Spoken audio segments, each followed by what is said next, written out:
זרי פרחים, והם מחפשים את הפרח שלפי אמונת תפילה צומח רק פעם בשנה, באותו לילה, פרח של שרח. ומי שמוצא אותו הוא כמובן מאוד אמיץ, אבל זה די מסוכן למצוא את הפרח הזה. праздник Ивана Купала. За рекой горят огни, погорают мох и пни. Ой, Купала, погорают мох и пни. Плачет леший у сосны, жалко летошной весны. Ой, Купала, жалко летошной весны. А у наших у ворот пляшет дева карагод. Ой, Купала, пляшет дева карагод. Кому радость, кому грех, а нам радость, а нам смех.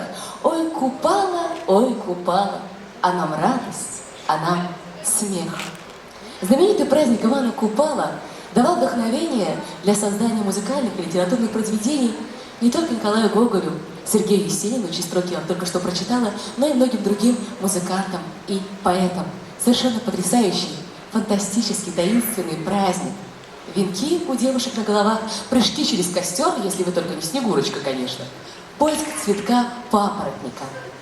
В старину девушки в ночь на Ивана Купала бросали венок с головы в воду. Чей венок утонет?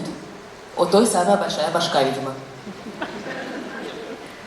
Итак, на нашей сцене вновь замечательный ансамбль Вишува Набама, הלהקה המדהימה של הרקדניות המקסימות, צבעי הקשת, цвета радуги.